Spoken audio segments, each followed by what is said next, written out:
Meet Cresso, your next generation smart wallet for the Web3 landscape. It's seedless, gasless, and fearless, powered by the latest technology, making your crypto journey easier and safer.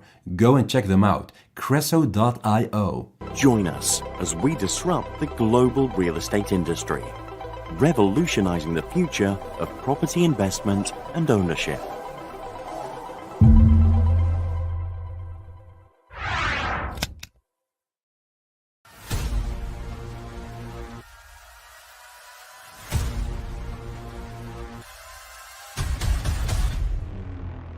From meme to utility, Floki has it all. NFT metaverse game called Valhalla. Floki University, DeFi, charity, and shopping. Floki is governed by the people, for the people. Floki, together there is no stopping us. That is a Layer 2 network powering the next generation of decentralized applications. Everything we need all in one. Permissionless, frictionless, and boundless. Go and check them out. Metis.io. Have you ever wanted to invest in real estate but never had the means to do it before? With Credify, your opportunity has arrived.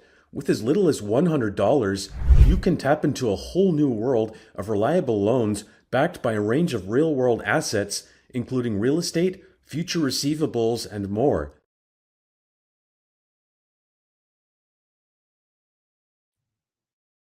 Welcome everyone, and a big congratulations, guys, ladies and gentlemen. Bitcoin made an all-time high. I hope this benefited your portfolio as well. How are we doing? I see a lot of people. I see Erica, one of our loyal followers. So much respect for Erica. She's not only loyal, but she's also really funny. And then we have Alexander, and we have my Chinese friend, DMU. He asked me just in Chinese, Yo, Taima, are you there? Were you there? Hi. And we have Craig, ready for a second time. Hey, guys, there's a lot of things going on. Bitcoin made a really nice all-time high. And by the way, I'm a little bit like doubting always myself. Do you guys, can you guys hear me? I'm using like my newish microphone. If you cannot hear me, let me know. If you can hear me, please do let me know as well. I think it's just time to share my entire screen. I do not have any secrets for you guys, or maybe I have a few secrets. I'm gonna maximize my screen so the only thing you see is what I have on my screen. And let's just start first with Bitcoin. What did Bitcoin do? Well, easy. It made a really nice all-time high. And one of the things I'm monitoring for quite a while are actually the ETFs. The ETFs is actually not a joke. A Bitcoin ETF, especially in the States, it's the biggest economy, suggests there's more demand or more there are more opportunities, more ways to add Bitcoin to your portfolio. It's actually really crazy. A few years ago, 8 years ago, it was unimaginable that an entity, an asset manager like BlackRock suggest their clients to add 1 up to 3% of their portfolio to crypto. It's really crazy. And now this craziness is actually a real reality. So why does it matter? I mean, I believe that big boys like Fidelity and BlackRock, they're actually the big guys. If you have like economies, you have the States as the biggest economy in the world, you have China, and third, you have BlackRock. That's how much money they have, or how much money they're actually managing for their clients. So now you might ask yourself, what's next? What's next actually for Bitcoin? What's next to come? Honestly, it's hard to say because we are actually literally in price discovery. Maybe you guys can recall this price action back in October this year. At this time, we celebrated something special. We call this our trading congress, our trading conference. I believed, and Adrian believed, the crypto burp as a collective believed that this, like, the best time is now. We literally had a theme, a congress, a online conference. Everyone could join us, and the theme was the best time is now. And ever since, Bitcoin rallied quite slowly in this phase, by the way, but then it accelerated here with 370%. So you might say, well, maybe it's now overextended.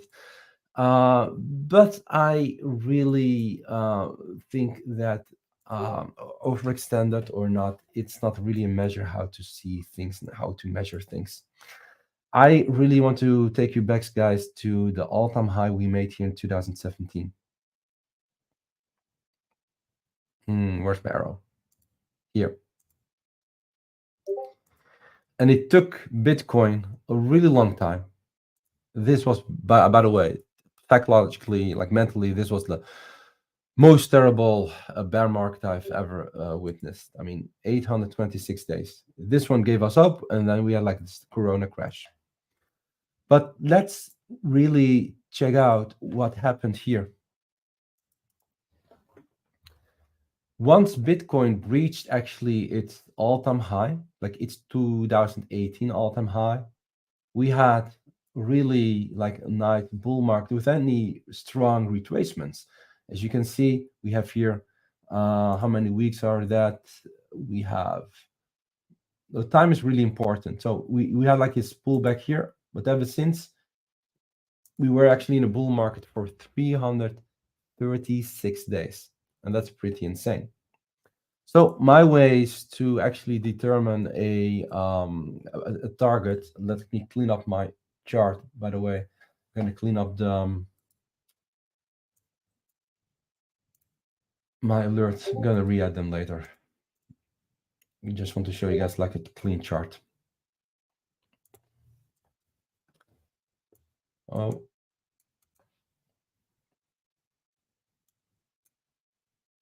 Yeah, this is better. So the way how I actually try to find like the next TP, of course, this is also this is not exact science, as in it's not real math, right? It's just you use like different methodologies that have worked in the past, and now I just hope they're gonna work again. So my way to determine that this was basically the top back in 2021 is actually using Fibonacci levels. So one thing you need to know about Fibonacci levels, look, you have like the logarithmic and like actually like the non-logarithmic linear basically way of seeing things. I always do logarithmic. If this is normal, then it looks actually like this. I believe like one $10 in price change is not really visible here, but on the linear it is. So again, linear. And if you use actually things like Fibonacci, make sure that your Fibonacci is also on log scale. I'm going to explain you in a second. So now what I want to do is actually connect this top with this low. What do we have? 1618 extension.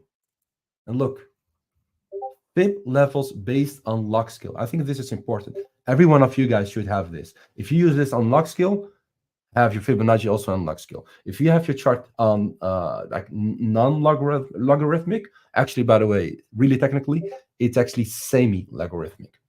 Those who are into math will understand this. Also, make sure that this is you have enabled this one, because if you haven't, it gives actually different view. It will give you different 1618 extension. I hope this makes sense. So now you understand what I'm going to do. I'm going to connect this high with this low, and this could give me a possible target for the next run, for the next bull run. So what do? Very easy. I'm going to take this high and this low. And this is basically what? This is basically my target. This one. It's around 175. Now, targets, they could have like an anchoring bias effect on you. Meaning, if you have a, of course, if you have a target in mind, don't get blinded by this target. Okay, if you think that from a fundamental point of view, and also from a TA point of view, and from a economical perspective, there is a lot of growth for Bitcoin to pump to 180k or 280k. Don't get blinded by just taking profit when Bitcoin reaches that level, because that would be stupid. Why? Nobody can guarantee you that. I believe when Bitcoin is in a price discovery phase, you should have like multiple levels to basically take profit. That's how I survived the previous bear market, because it helps you to basically protect your money. By the way, guys, if there's a chart request, let me know. Happy to do a few chart requests today.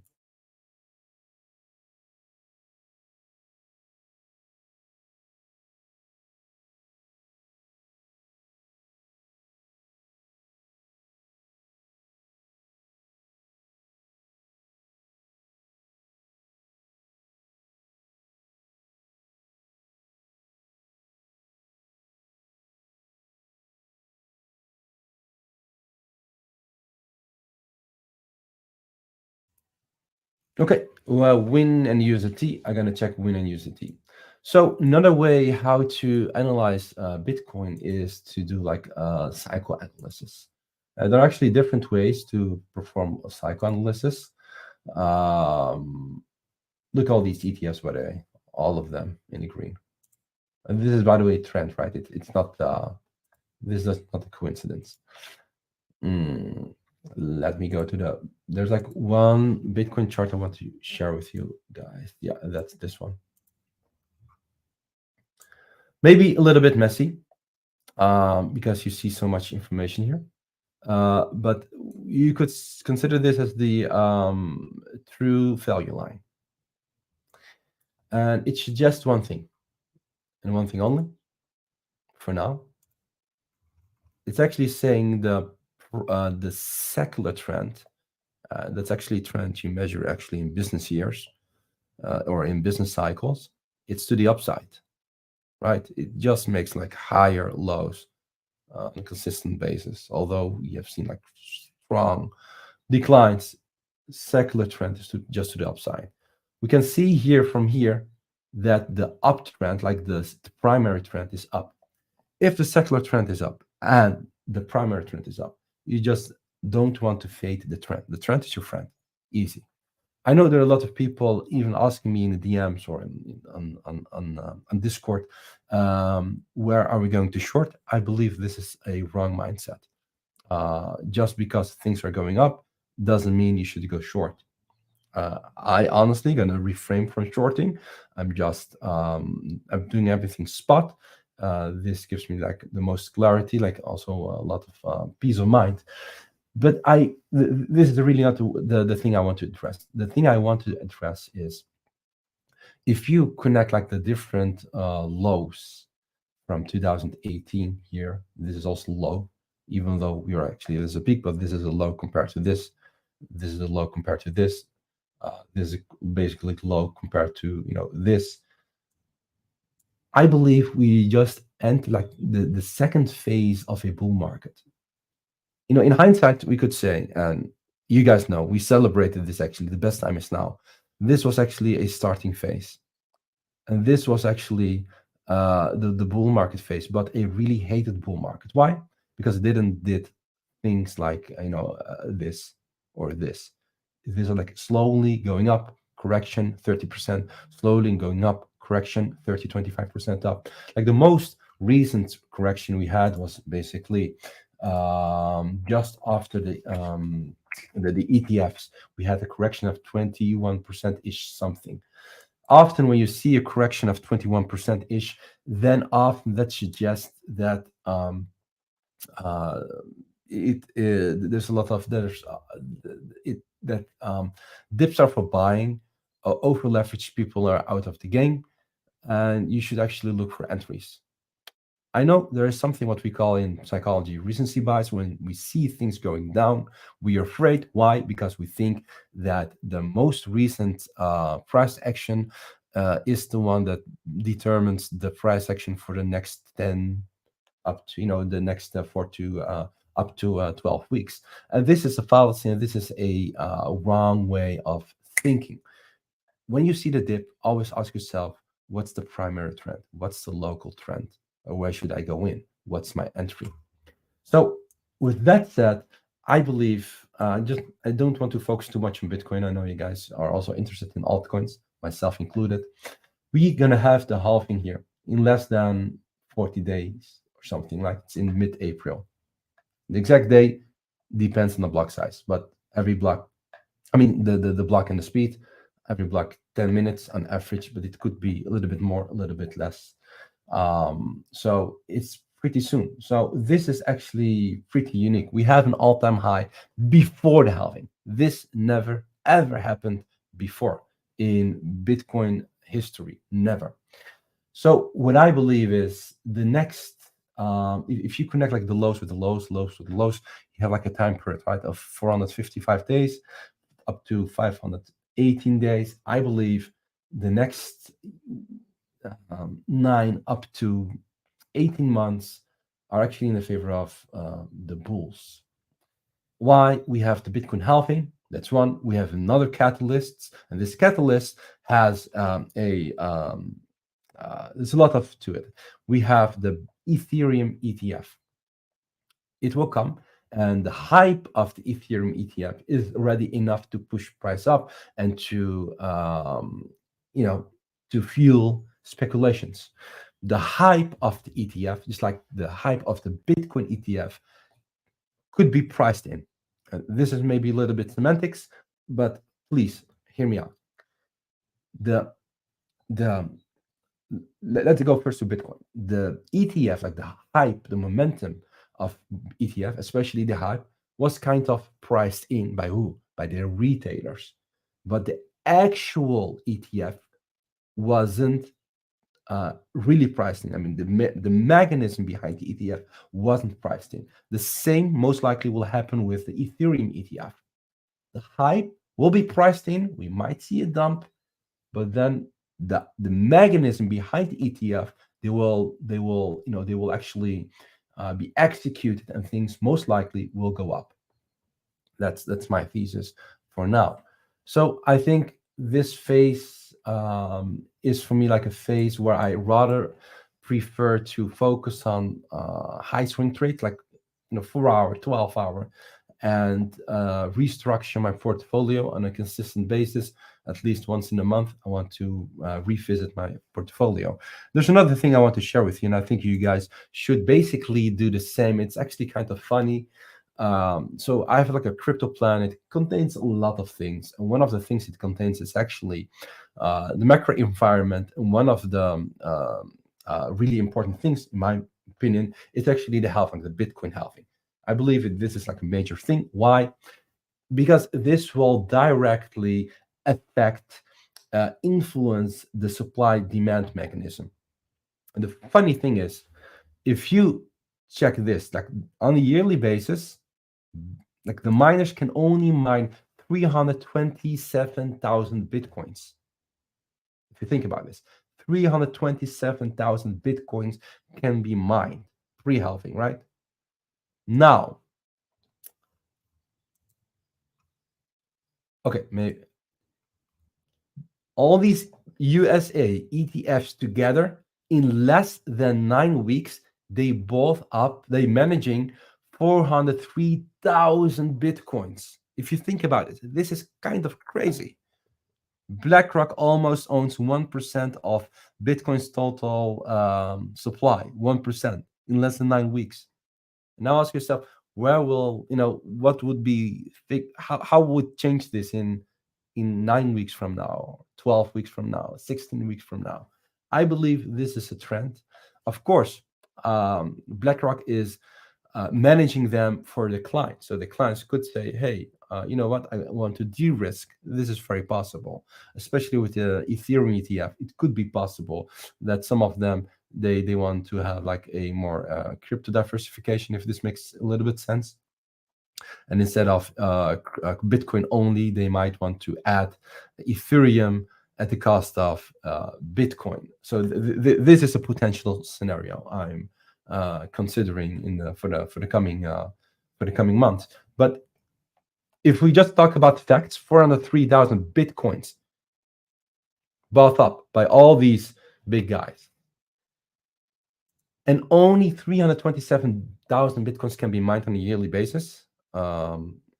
For every block, 6.25 Bitcoins. It's kind of crazy. And now, consider this.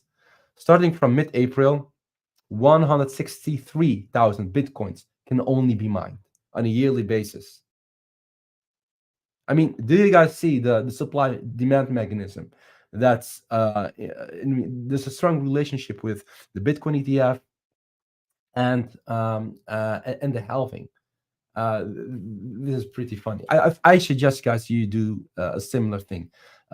If you have like a plan, write down your market events and just think in different scenarios what could happen. You never know, but this makes you prepared for a lot of things. If you want to take it to the next level, make content around it, share tweets about it, or if you're in a crypto community, just like our brilliant, vibrant the Burpnest community, share it there, because this will breed a lot of conversations and it will lead to more insights. Okay, guys, I'm gonna do a few and then we're gonna wrap this up. And yes, this means that how do you call that? I do believe that June 2025 could be like a potential top. You never know, but potentially. Hope this made a lot of sense. So we have what? We have Win USDT. I haven't checked Win USDT for a long time. Last time it was 2022. Funny. Well, not sure what your time frame is for Win. Made a nice retracement.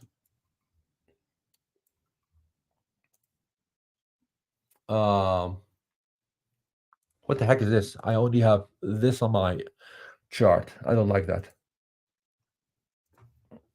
I also don't have time to set up everything again. Win USDT, right? USDT.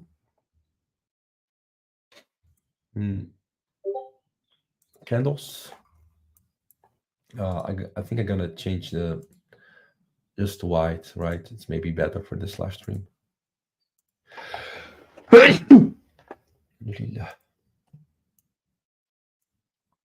Oh wait, no, this is Wink. About Win. We are for the win, right? Huh? Win USDT? What I'm doing wrong? Is it Wink or is it Win?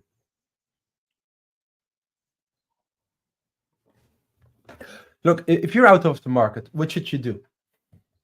I mean, this is crypto, and don't limit yourself only to trading. Crypto is way more than trading alone. It's investing, it's DeFi, it's farming airdrops. There are so many ways to make money. During the bear market, I was basically creating a portfolio. What else can you do? Investing yourself. What I did, this is here it is, right? What I did was investing in myself. I will say knowledge and skills comes with a price, and so does ignorance. So I completed CMT level 2. I bought the book, which was $300. Then the exam, $700, and then the program, another $500. As you can hear, it comes with a price tag. But honestly, I believe that CMT helped me to the way to view the markets, to have like a good understanding of everything, intermarket correlations, a lot of different dynamics. bear market is really the period where you want to level yourself up. Okay, this is win. What is, honestly, if I see this chart, I'm not really that interested to have like an position in win.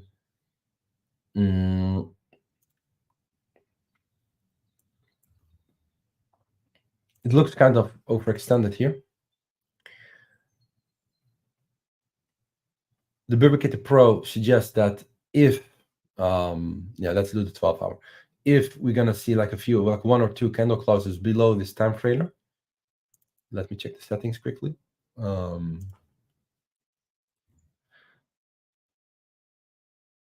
And we might see like a change in trend. So it signaled here like a bull signal, right? It went up.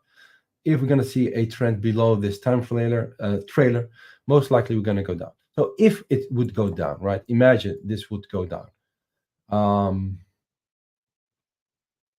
Obviously, if Bitcoin continues going up, it might stack up a little bit of liquidity from the alts. However, I do believe like most of the buying happens now from big institutions, so different players. But if it would retrace, I would try to find an entry around basically around this level, basically where it initiated a bull signal here. Let me check if, well, kind of like confluence with this level here, but that's indeed like a big retracement. Of course, very normal in with alts. Low time frame like 1 hour. I'm not even trading 1 hour. If I would see this like on the 1 hour, I would refrain from trading.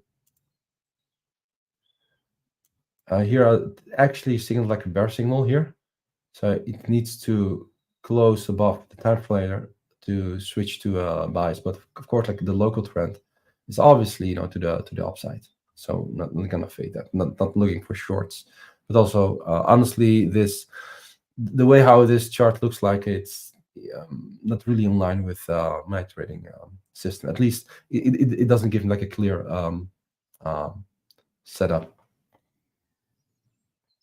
Hope this helps a little bit.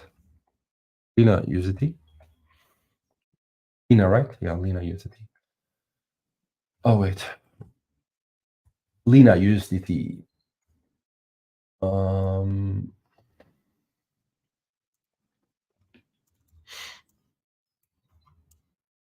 Okay.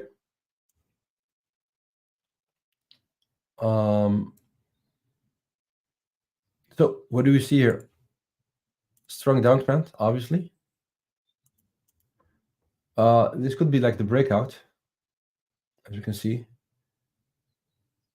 I don't see really like a little bit volume increase, right? What I'm using, maybe also handy for you guys, I'm using the MA, so it's smooth out by basically the volume. Okay, that's not that bad actually. What I would like to see is like a continuation. So if you would trade this, let's say the 12-hour, here it looks kind of topish, right? Or at least it's facing here resistance.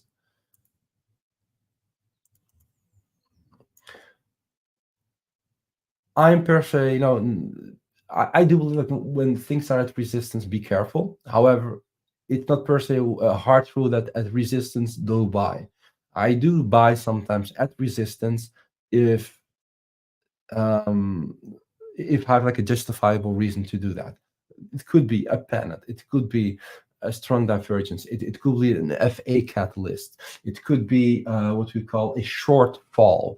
A shortfall, especially in ranges, is when you have like price action like this.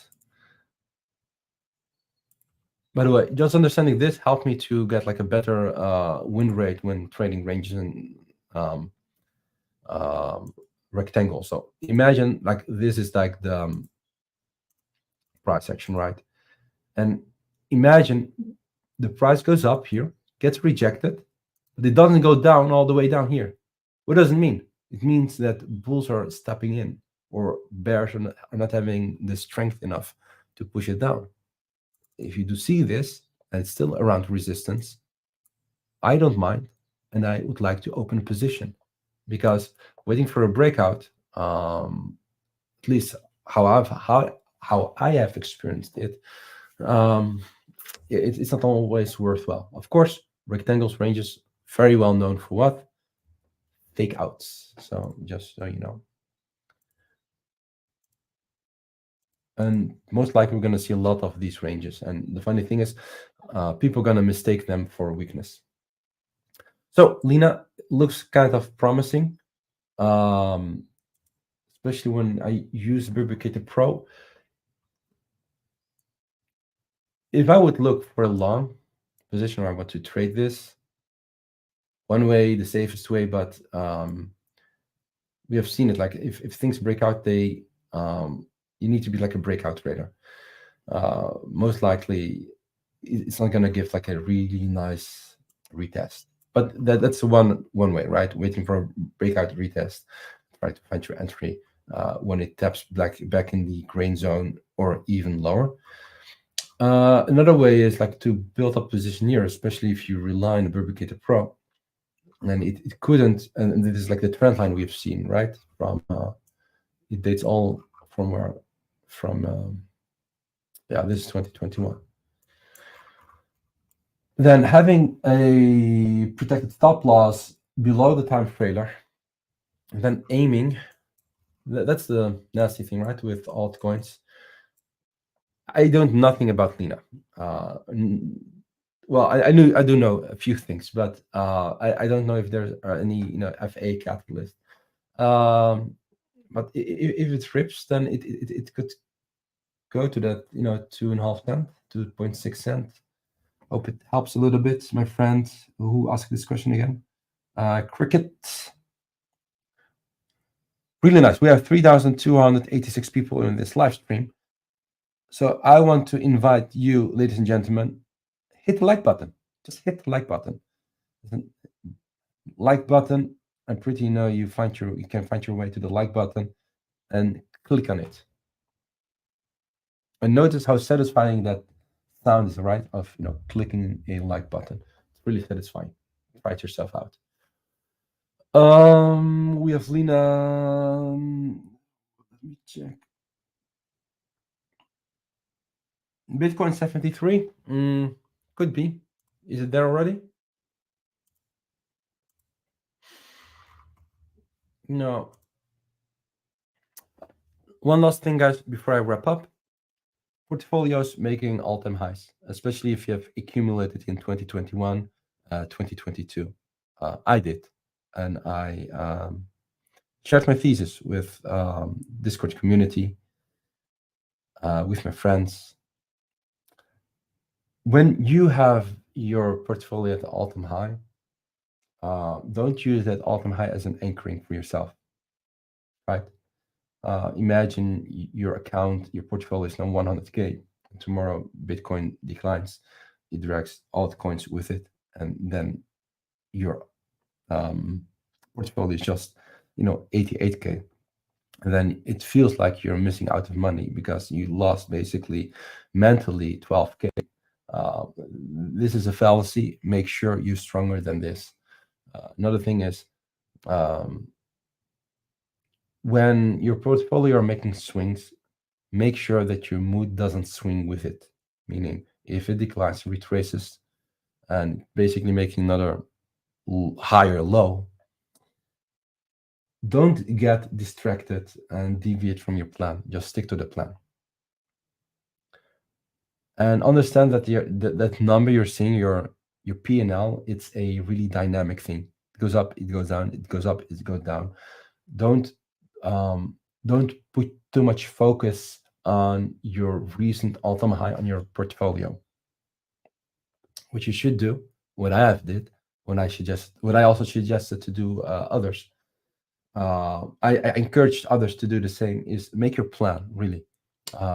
understand how many coins you're invested in, have different targets. Of course, you want to ride the momentum and the trend as much as possible, but on the way up, the way how I survived is to take profit on the way up and have peace with that.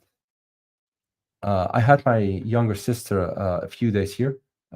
She was sitting here at the desk. We created a portfolio, and I told her, it doesn't matter what the market is doing. If it goes up or down, you're gonna regret. And she was curious, but also confused. She said, "Wait, if the market goes up, I'm gonna feel regret." Yeah, and I told her, and also disappointed, and maybe also gonna be sad. And she was really confused. And I told her, if you have a portfolio, assume a lot of swings will happen, and also assume you will never buy the top or sell the top.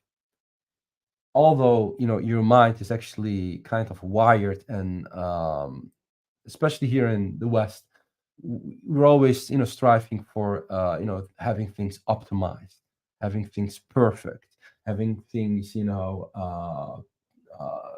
best as it could be. If you carry and take this mindset with you into this bull market, it's going to knock you down. Really, it's going to knock you down. There's no such thing as perfection. Don't strive for perfection. Your goal is just to make money, more money than you started this, at the start of this bull cycle. If this is you, congrats. But don't chase perfection. If you sell today something and it did already like 30x, and you sell like 80%, and then another day it goes up again with 300%. Don't blame yourself because you sold something that already did a lot of multipliers. But a lot of people, they will do so. And now imagine what will happen if you have this thought of, if I sell today, it might go higher. If I sell today, it might go higher. There's always a tomorrow, right?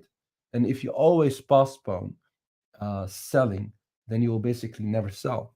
We should know that these things move in cycles. Eventually, you're going to have a reversal, and then it's really too late to sell. Because if things hit the fan, they hit the fan really good.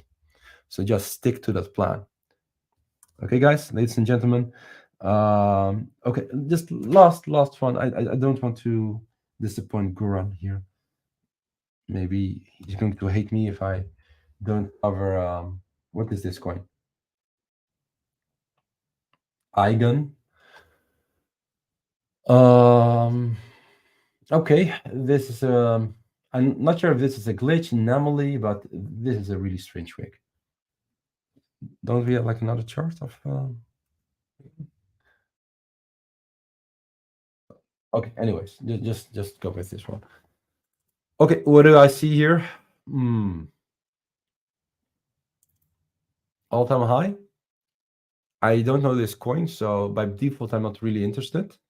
Of course, it can continue to the upside. I'm not sure if this was everywhere or just Gate.io. Oh wait, I'm checking the wrong chart, by the way. Wrong wrong settings of my trading view. Here. Okay, it's kind of strange this long wick, but just make sure that you understand what this is. It could be like a sell-off. It could be like something just that happened on Gate.io. Not sure if this is like an ERC20 or if this also happened on on DEX tools, for example. If we chart it there, I see some potential, right? This was like it got rejected here, bottom tier. This I would consider this probably this is like doesn't have a lot of liquidity, so hence the long wicks here. Just understand the volume liquidity of this specific coin. If it can stay here above this gray box, meaning a candle close, It could wick, but a candle close below the gray box could potentially drag this down. But this looks kind of good.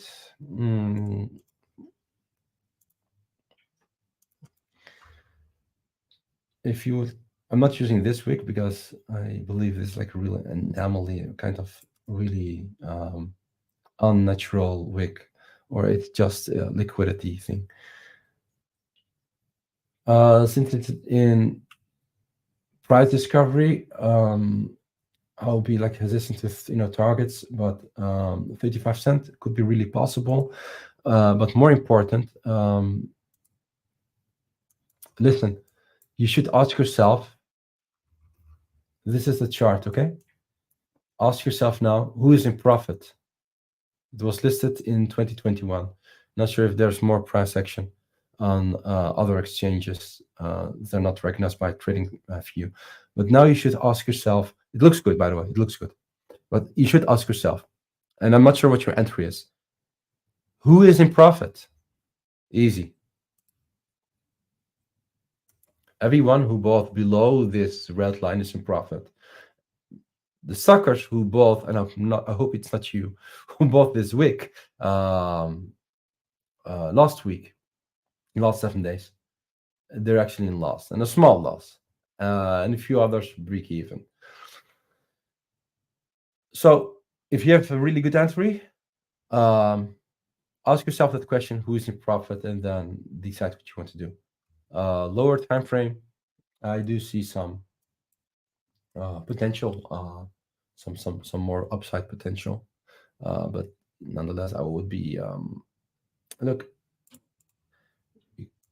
This the wrong one. Not the most perfect, but it's not about perfection, right? Even patterns not. This is pennant, so we're gonna see some contraction here, and then it might go to the 35, 36 cent. Close below this gray box, then it could go lower. Again, I'm not sure what this coin is, what it does, but yeah, doesn't look that bad. I like this more than win, the chart win. Okay, ladies and gentlemen, let's call this a call. And if you have smashed that like button, I'm grateful. If you haven't smashed that like button, you have still a few seconds to go. Okay, guys, until the next time, see you around, and see you on Discord. Bye-bye.